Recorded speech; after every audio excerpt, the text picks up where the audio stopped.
we don't take Greenland, Russia or China will. But one way or the other, we're going to have Greenland. Poland should display zero tolerance for terrorism and not help fuel the terrorist infrastructure in our neighborhood.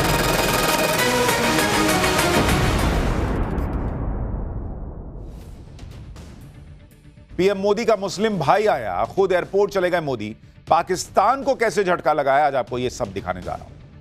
इस वक्त भारत को लेकर दुनिया में गजब की हलचल मची हुई। आप देखिए कि पीएम मोदी को डोनाल्ड ट्रंप की चिट्ठी आई है और उधर आज ही प्रधानमंत्री नरेंद्र मोदी से मिलने के लिए मुस्लिम देश यूएई के राष्ट्रपति अचानक दिल्ली आ गए।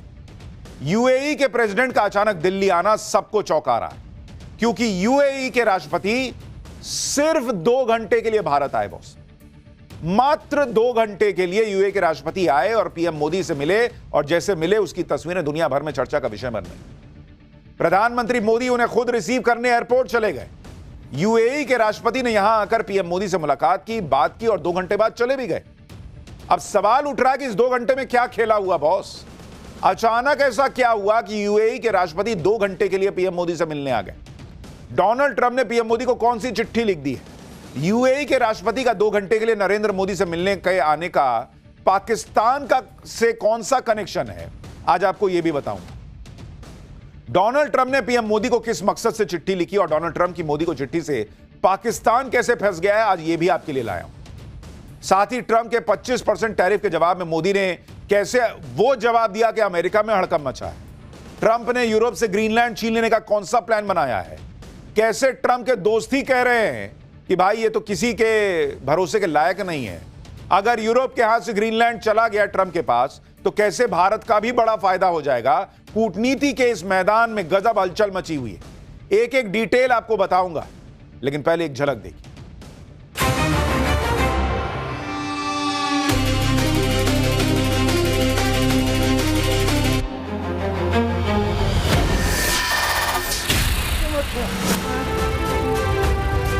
If we don't take Greenland, Russia or China will. But one way or the other, we're going to have Greenland.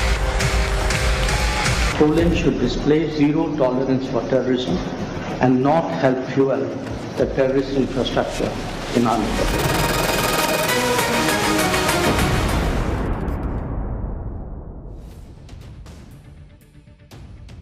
Donald Trump ने अचानक पीएम मोदी को कौन सी चिट्ठी लिख दी और इस चिट्ठी से पाकिस्तान कैसे फंस गया, ये तो आगे बताऊंगा। लेकिन पहले आज की सबसे हैरान करने वाली खबर के बारे में बताता हूं।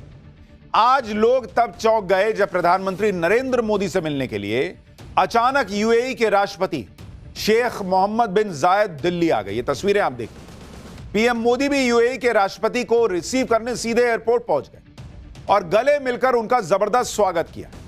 मुस्लिम देश यूएई के नेता को पीएम मोदी ने रेड कारपेट वेलकम दिया। एयरपोर्ट पर उनके स्वागत में एक छोटा सा कार्यक्रम भी रखा गया। इसके बाद पीएम मोदी ने यूएई के राष्ट्रपति को अपनी कार में बिठाया और दोनों नेताओं ने साथ में सफर किया। ये तस्वीरें देखिए। ये पीएम मोदी की कार डिप्लोमेसी की एक और तस्वीर है। इससे पहले रूस के राष्ट्रपति पुतिन जब पिछले साल दिसंबर में भारत आए थे, तो उन्होंने भी पीएम मोदी के साथ एक कार में सफर किया था। अभी हाल ही में भाई जर्मनी के चांसलर नहीं आए हुए थे, तो वो भी भारत दौरे पर आए, तो पीएम मोदी के साथ कार में घूमे। तो पीएम मोदी की कार डिप्लोमेसी जो है वो लगातार सुर्खियां बटोर रही। एयरपोर्ट पर स्वागत के बाद पीएम मोदी यूएई के राष्ट्रपति को सीधे अपने घर लेकर चले गए। वहां दोनों नेताओं ने कई मुद्दों पर बातचीत की है और खास बात यह है कि जब पीएम मोदी ने यूएई के राष्ट्रपति को रिसीव करने की तस्वीरें साझा की, तो उन्होंने लिखा क्या? उन्होंने लिखा कि मैं अपने भाई को लेने खुद एयरपोर्ट आया हूं। तो मुस्लिम भाई जो मैं कह रहा था, वो हम नहीं कह रहे हैं, नरेंद्र मोदी कह रहे हैं भाई कि मैं अपने भाई को लेने एयरपोर्ट आया हूं। सोचिए कैसे करीबी रिश्ते हैं उनके और यूएई के राष्ट्रपति के। पीएम मोदी ने कहा कि यूएई के राष्ट्रपति की यह विजिट भारत और यूएई की मजबूत दोस्ती को दिखाता है। यानी पीएम मोदी ने डंके की चोट पर बताया कि यूएई के राष्ट्रपति उनके भाई की तरह हैं और यूएई और भारत की अटूट दोस्ती। पीएम मोदी की दोस्ती का आप दम देखिए कि यूएई के राष्ट्रपति को पीएम मोदी ने बुलाया, वो समय कम होने के बावजूद आ भी गए। 2 घंटे के लिए वो भारत आए। वो शाम करीब 4:20 पर दिल्ली पहुंचे और 6:05 पर चले भी गए भाई साहब। यानी करीब 2 घंटे के लिए वो भारत आए थे। कायदे से 2 घंटा भी नहीं हुआ भाई। और इसलिए इस बात की बहुत चर्चा हो रही कि भाई ऐसा क्या हुआ कि यूएई के राष्ट्रपति अर्जेंट बेसिस पर भारत आए 2 घंटे के लिए। भाई कोई भी राष्ट्राध्यक्ष आता है तो पहले से प्लान बना, समय बना, चीजें तय हुई, 1 दिन तो मिनिमम लोग रह के जाते हैं। 2 घंटे क्यों पीएम मोदी ने 2 घंटे के लिए ही सही, लेकिन यूएई के राष्ट्रपति को भारत बुलाया, इसकी बड़ी चर्चा हो रही है। सवाल उठ रहे हैं कि ऐसा क्या हो गया भाई, अंदर ही अंदर क्या पक रहा है, क्या बड़ा होने वाला है? क्योंकि ऐसा तो बहुत ही कम होता है कि कोई बड़ा नेता सिर्फ 2 घंटे के लिए मिलने आए और फिर वापस चला जाए। इसका मतलब यह है कि पीएम मोदी और यूएई के बीच कुछ ऐसे मुद्दों पर बात हुई होगी जो हाल फिलहाल की घटनाओं से जुड़ी, या फिर पीएम मोदी ने यूएई के राष्ट्रपति को एक जरूरी संदेश देने के लिए बुलाया होगा। लेकिन फिर सवाल है कि ऐसा क्या संदेश जो फोन पे नहीं दिया जा सकता था? ऐसी कौन सी बात जो सामने आमने सामने बैठकर होनी जरूरी थी? क्योंकि आप इस दौरे की टाइमिंग देखिए, मुस्लिम देश यूएई के राष्ट्रपति ऐसे वक्त में भारत आए जब ट्रंप के गाजा प्लान पर बात चल रही, जब अमेरिका ग्रीनलैंड पर हमले की बातें कर रहा है, जब अमेरिका और ईरान के बीच टेंशन चल रही है, जब खुद यूएई और सऊदी अरब के बीच तनाव चल रहा है। उधर पाकिस्तान इस्लामिक नेटो बनाने में जुटा हुआ है, यानी दुनिया में भयंकर उथल पुथल मची हुई है, और उसके बीच भारत का रोल सबसे इंपॉर्टेंट है। हर कोई यही चाहता है कि भारत उसके साथ खड़ा रहे, फिर चाहे अमेरिका हो, यूरोप हो या फिर इस्लामिक देश हो। उधर पाकिस्तान इस्लामिक नेटो बनाने में लगा हुआ है। पाकिस्तान ने कुछ महीने पहले सऊदी अरब के साथ एक डिफेंस समझौता किया। खबर है कि पाकिस्तान इसमें तुर्की को भी शामिल कर सकता है। तुर्की, पाकिस्तान और सऊदी अरब के बीच इस मुद्दे पर बातचीत फाइनल स्टेज पर चल रही है। तो जैसे यूरोपीय देशों ने अमेरिका के साथ मिलकर नेटो बना रखा है, वैसे ही पाकिस्तान अब कोशिश कर रहा है कि मुस्लिम ब्रदरहुड के नाम पर इस्लामिक देशों का नेटो बना ले। सऊदी अरब और पाकिस्तान के समझौते में तुर्की के आने की संभावना ने इस्लामिक नेटो की बहस को तेज कर दिया। दुनिया की नजर इस पर लगी हुई है। वैसे तुर्की पहले ही अमेरिका के नेतृत्व वाले नेटो का सदस्य है, लेकिन ट्रंप जिस तरह से इजराइल को सपोर्ट करते हैं, जिस तरह से ट्रंप ने घमासान मचाया हुआ है, तुर्की को भी तो विकल्प देखना होगा। भाई वो कैसे कहेगा कि हम जो है वो गाजा में पीस प्लान के लिए ट्रंप की मदद करेंगे। पाकिस्तान इस्लामिक नेटो बना रहा है, लेकिन यूएई उसका हिस्सा नहीं, क्योंकि यूएई को पता है कि भिखारी देश पाकिस्तान से कुछ होना जाना है नहीं, जो खुद यूएई से पैसे मांगकर अपना काम चला रहा है, वो क्या रक्षा एग्रीमेंट करेगा बॉस। यानी यूएई ने पाकिस्तान के इस्लामिक अलायंस से अलग राह चुनी हुई। यूएई जानता है कि पाकिस्तान से जुड़ने का मतलब उसको और कर्जा ही देना होगा, क्योंकि पाकिस्तान जिससे सटता है उसके जेब में हाथ डालता है, कुछ पैसा देना भाई। भारत से जुड़ने का मतलब पता है यूएई को कि बड़ा बाजार मिलेगा, तकनीक, निवेश पर रिटर्न मिलेगा, दुनिया की बड़ी ताकत से जुड़ने का मौका मिलेगा। और यही वजह है कि यूएई भारत के साथ अपने रिश्ते मजबूत कर रहा है। दोनों देश रक्षा सहयोग को बढ़ाने पर जोर दे रहे हैं। भारत और यूएई के बीच स्ट्रैटेजिक डिफेंस एग्रीमेंट हुआ है। इसके अलावा 2032 तक द्विपक्षीय व्यापार को डबल करने यानी $200 बिलियन ले जाने का टारगेट सेट हुआ है। पीएम मोदी और यूएई के राष्ट्रपति के बीच यमन और गाजा के मुद्दे पर भी बात हुई है। साथ ही निवेश को लेकर, न्यूक्लियर टेक्नोलॉजी को लेकर, एआई समिट, फूड सिक्योरिटी जैसे मुद्दों पर भी बात हुई। दरअसल यूएई ईरान का पड़ोसी है और किसी भी युद्ध का सीधा असर दुबई की इकोनॉमी पर भी पड़ेगा। ऐसे में यूएई अपनी अर्थव्यवस्था को डाइवर्सिफाई कर रहा है। वो अपना पैसा और व्यापार ऐसे देश में लगाना चाहता है जो स्थिर हो। भारत से बेहतर विकल्प फिलहाल कोई उसको नजर नहीं आ रहा। प्रधानमंत्री नरेंद्र मोदी के न्योते पर यूएई के सर्वोच्च नेता का भारत आना भारत की कूटनीतिक जीत भी है।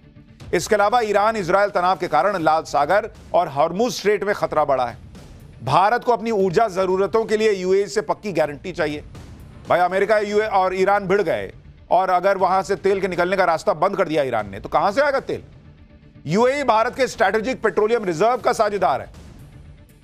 इसलिए पीएम मोदी के कहने पर 2 घंटे के लिए भी अगर अल नयान यहां आए हैं तो उसके बड़े मायने हैं। India middle east Europe corridor जो पाकिस्तान को दरकिनार करते हुए यूरोप जाने का रास्ता है, वो फिलहाल ठंडे बस्ते में। इस दौरे में इसे फिर से जिंदा करने पर बात हो सकती है, जो चीन के बीआरआई और पाकिस्तान के ग्वादर पोर्ट का जवाब होगा। यूएई के पास पैसा है, भारत के पास बाजार है। गल्फ में युद्ध के खतरे को देखते हुए यूएई अपना भारी भरकम निवेश भारत के इंफ्रास्ट्रक्चर और शेयर बाजार में शिफ्ट करना चाहता है। यानी ये 2 घंटे की यात्रा जरूर थी, लेकिन इसके मायने बहुत बड़े थे। भारत आज की डेट में खुद डिफेंस में इतनी बड़ी ताकत बनता जा रहा है कि हमारे यहां की बनी मिसाइलें, रॉकेट और दूसरे हथियार दुनिया के देश खरीद रहे हैं। आप देखिए कि पहली बार भारत में बनी स्वदेशी पिनाका रॉकेट की पहली खेप आर्मेनिया रवाना हो गई। बड़ी बात यह है कि आर्मेनिया ने भारत से जो गाइडेड पिनाका रॉकेट्स खरीदी हैं वो प्राइवेट सेक्टर की कंपनी सोलर डिफेंस ने बनाए। पिनाका रॉकेट का गाइडेड सिस्टम 70 किलोमीटर की रेंज में सटीक निशाना लगाता है। पिनाका के साथ साथ भारत का स्वदेशी नागास्त्र भी बेहद सफल है, जिसने ऑपरेशन सिंदूर में आतंकी ठिकानों को नष्ट किया था। इसके अलावा भारत का private sector made in India Bhargavastra भी बना रहा है, जो दुनिया के बहुत सारे देशों के पास नहीं है। भार्गवास्त्र एक एंटी ड्रोन सिस्टम है जो एक साथ 60 मिनी मिसाइल छोड़ सकता है और ड्रोन स्वार्म को धराशायी कर सकता है। नहीं, एक साथ बहुत सारे ड्रोन आ जाते हैं, सबको फोड़ देगा। सुनिए भार्गवास्त्र बनाने वाली कंपनी इसके बारे में क्या बता रही है, फिर आपको बताता हूं कि मुस्लिम भाई तो मिलके चला गया 2 घंटे में। उधर वो अमेरिका वाला भाई ट्रंप, उन्होंने चिट्ठी में क्या लिखा है बताता हूं, पहले सुनिए इसको। ये भार्गवास्त्र है सर, वो 60 मिसाइल अभी यूएस या बाकी दूसरी कंट्री ने 4 मिसाइल तक उन्होंने एक साथ वो जा सकती है, लेकिन 60 मिसाइल एक साथ काउंट माइक्रो मिसाइल एक साथ वो अटैक करे और जब चाहे तो वो एक करे, इस प्रकार का कोई सिस्टम अभी तक आज के तारीख में पूरे विश्व में उपलब्ध नहीं है। यानी भारत का भार्गवास्त्र भी ऐसा हथियार जो पूरी दुनिया में बहुतों के पास है। भारत की इसी ताकत से तो पाकिस्तान घबराया हुआ है, जो कभी चीन की गोद में बैठने जाता है, कभी ट्रंप की गोद में जाता है, कभी इस्लामिक देशों के पास जाता है, कभी मुस्लिम देशों का नेटो बनाने की तिकड़में करता है। लेकिन यूएई और भारत के साथ आने से पाकिस्तान के होश उड़ गए। पाकिस्तान के होश तो ट्रंप की उस चिट्ठी ने भी उड़ाए होंगे, जो चिट्ठी ट्रंप ने पीएम मोदी को लिखी है। सबको चौंकाते हुए डोनाल्ड ट्रंप ने पीएम मोदी को एक चिट्ठी लिखी। यह लेटर पीएम मोदी को ट्रंप के बोर्ड ऑफ पीस में शामिल होने का न्योता देने के लिए उन्होंने लिखा।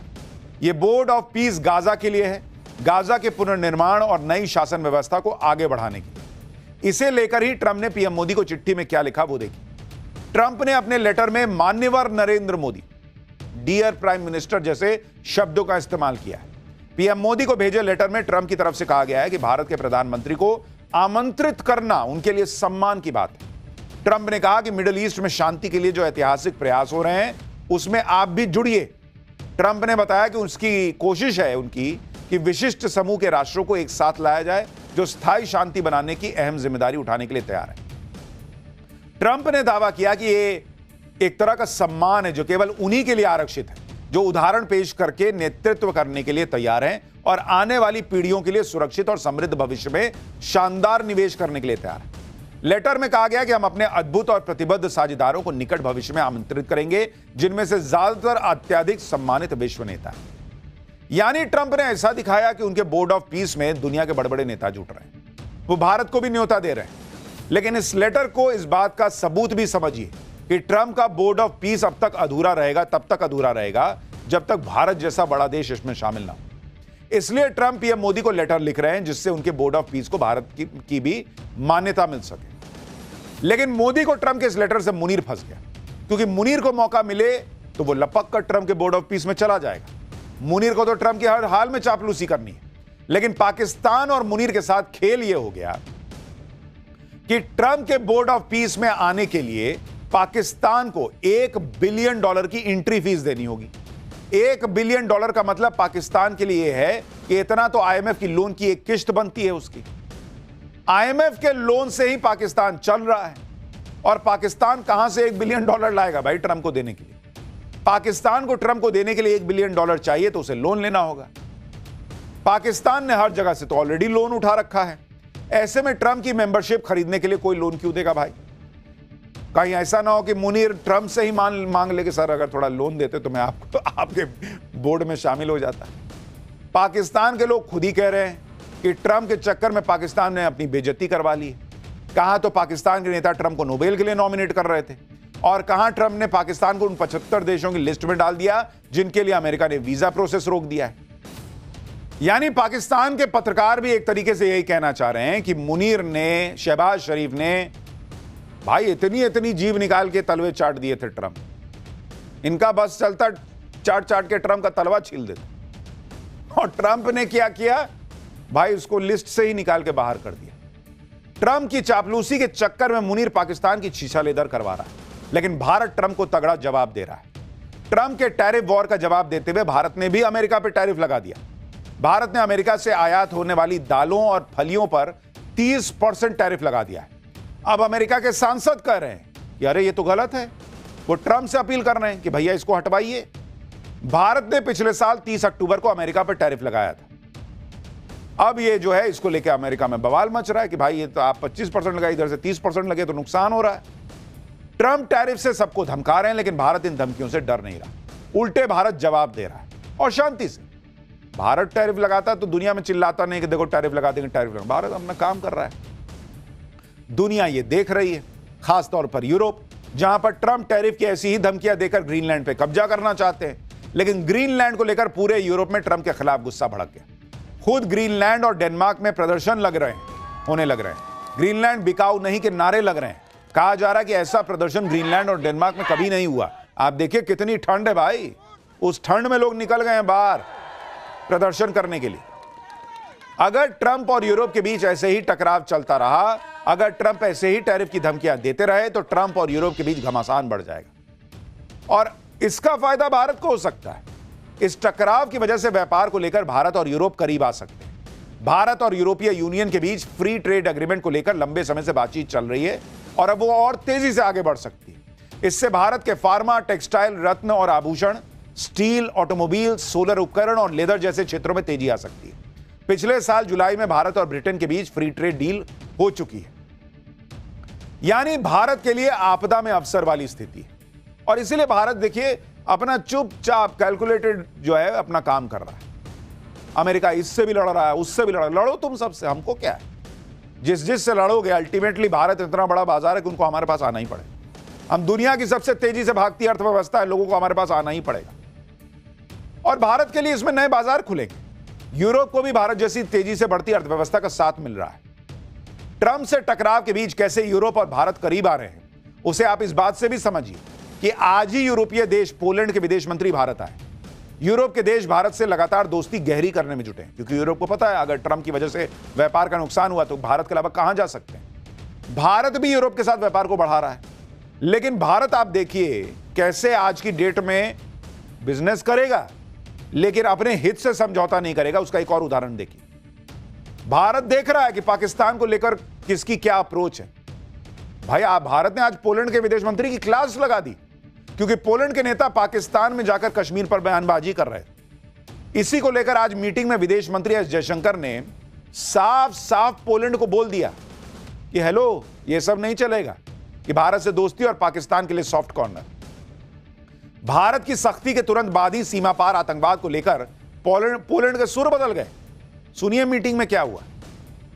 Poland should display zero tolerance for terrorism and not help fuel the terrorist infrastructure in our neighborhood. Once again, a warm welcome. I completely agree with you on the need to counter transnational, trans-border terrorism. Poland, as you may have heard, has been a victim of both arsons and attempted state terrorism. I also completely agree with you on the unfairness of selective targeting by tariffs, and we in Europe know something about that also. Boss ये नया भारत है, देख रहे हैं, सामने सामने बैठा के विदेश मंत्री एस जयशंकर ने सुना दिया कि ये सब नहीं चलेगा कि बगल में जाके आतंक को मदद करो, और उसके बाद नेक्स्ट लाइन में बोल दिया कि एक बार फिर से वेलकम है। मतलब दे भी दिए, कह भी दिए, अब बाकी तुम कर रहे हो जो कर रहे हैं, करेंगे, बातचीत तो करते ही रहेंगे। तो नरेंद्र मोदी इस वक्त दुनिया भर की चुनौतियों के बीच भारत को आगे ले जा रहे हैं, लेकिन नरेंद्र मोदी के लिए चुनौतियां सिर्फ देश के बाहर थोड़ी हैं,